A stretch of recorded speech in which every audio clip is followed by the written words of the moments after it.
Hi, Virgo. So listen to me right now because what I'm about to tell you is real. Someone close to you has been having deep conversations about you with their family, not surface level chit chat, real vulnerable conversations where they're laying out everything they feel about you, the good, the confusing, and the one thing that's holding them back. If you're watching this right now, it's because you need to understand what's being said when you're not in the room.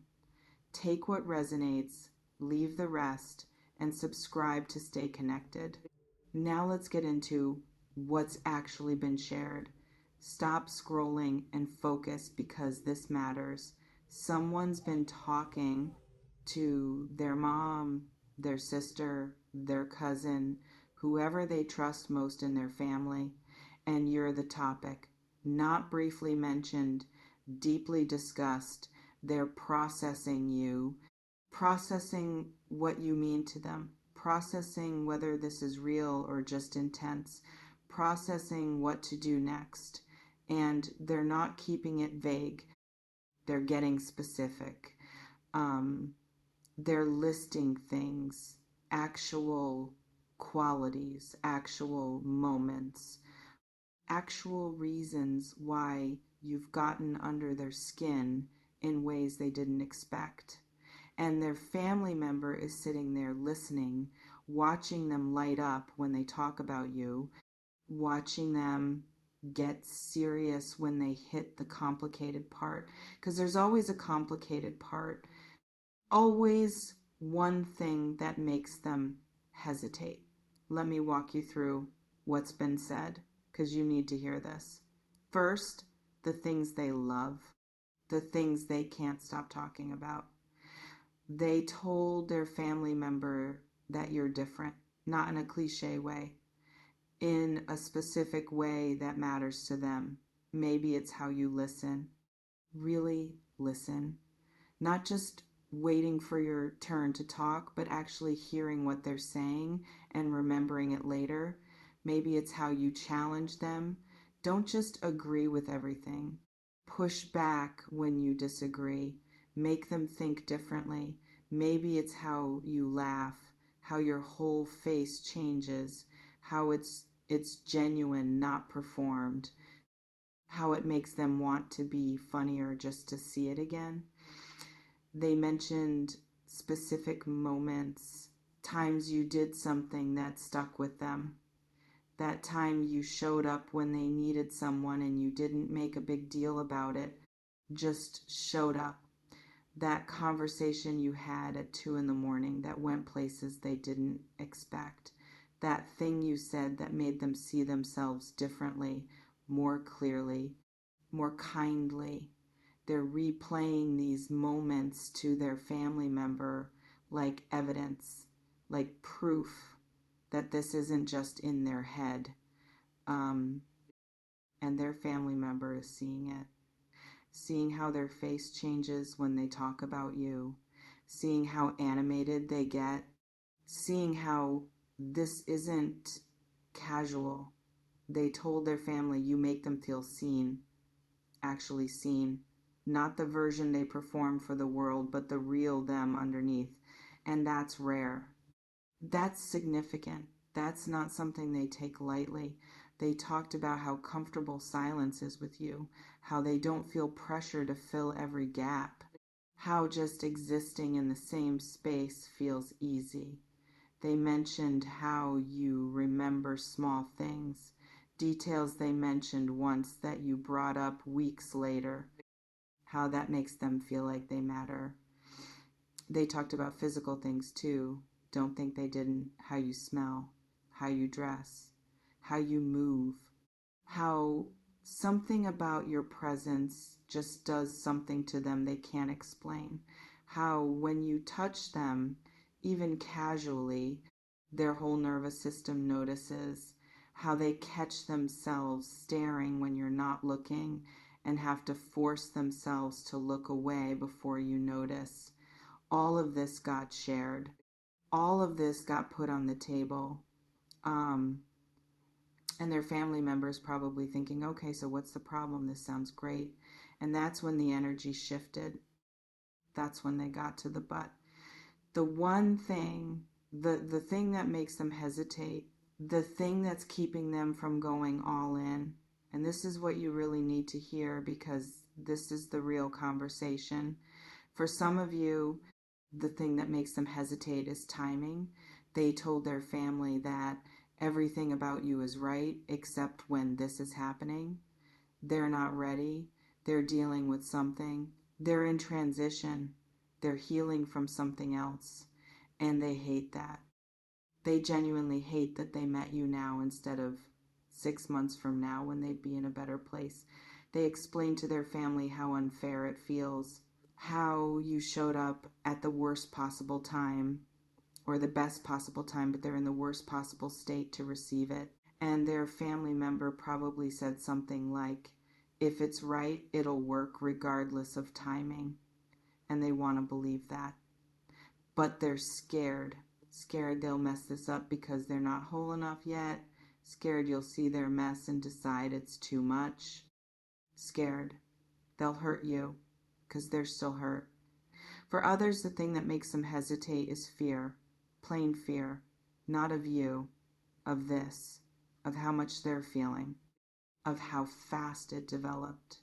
They told their family they've never felt like this before, and that terrifies them because the bigger the feeling, the bigger the potential loss. The more they care, the more it'll hurt if it doesn't work. And they've been hurt before badly in ways that changed them. So letting someone in, again, feels like volunteering for potential devastation. They explained to their family how much easier it would be if they cared less. If you were just okay instead of exceptional, because okay is safe. Okay doesn't break you. Okay, you can walk away from without it feeling like losing a part of yourself. But you're not okay. You're the kind of person who makes them think about futures they stopped believing in. And that's beautiful and terrifying simultaneously. Their family member probably tried to reassure them, you can't live your whole life afraid of getting hurt. And they know, logically they know. But fear isn't logical. For others, the thing that makes them hesitate is practical, distance, circumstances, obligations. Life logistics that complicate what would otherwise be simple. They told their family that if things were different, if you lived closer, if their situation was different, this would be easy. But it's not easy. There are real obstacles, real complications, real reasons why pursuing this isn't straightforward. And they're trying to figure out if what they feel is strong enough to navigate those complications. If you're worth the risk, not because you're not inherently worth it, but because risk has cost. And they're calculating whether they can afford it. Their family member might be encouraging them to go for it anyway. You'll regret not trying more than you'll regret trying and it not working out. And part of them agrees. Part of them knows they'll look back and wonder what if. But the other part is practical, cautious, protective of themselves and of you. Because starting something you can't fully commit to feels unfair to both people. For others, the thing that makes them hesitate is comparison. They told their family they keep comparing you to someone from their past, and they hate that they're doing it. Not because you're lacking, because their brain is still calibrated to that other person, still measuring new experiences against old ones, still looking for familiar patterns. And you're different. You don't fit the template. You don't trigger the same responses. And that's good. That's healthy. That's exactly what they need. But it's also disorienting, makes them question if what they're feeling is real or just different enough to seem appealing. Um, their family member probably pointed out that different is the point. That doing the same thing expecting different results is insanity. That maybe the fact that you're not like the past is exactly why you might be the future. And they're trying to internalize that, trying to let you be your own person without the shadow of whoever came before. But deprogramming takes time, unlearning takes intention, and they're in that process right now. For others, the thing is vulnerability. They told their family that being with you requires a level of openness they're not sure they're capable of. Not right now, anyway. Because you're the kind of person who asks real questions, who notices when they're deflecting, who doesn't accept surface answers. And that's intimidating. Not bad, just intense.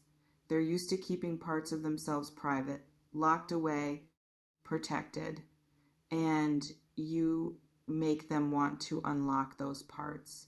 But unlocking means exposure, means being seen fully, and they're not sure they're ready for that level of intimacy. Um, their family member might have said that's what real connection requires, and know they know hiding doesn't create intimacy. But knowing and being ready are different things. They're working up to it, building courage, testing the waters, but they're not there yet. And they're scared you'll get tired of waiting for them to fully show up. Now, here's what you need to understand about all of this.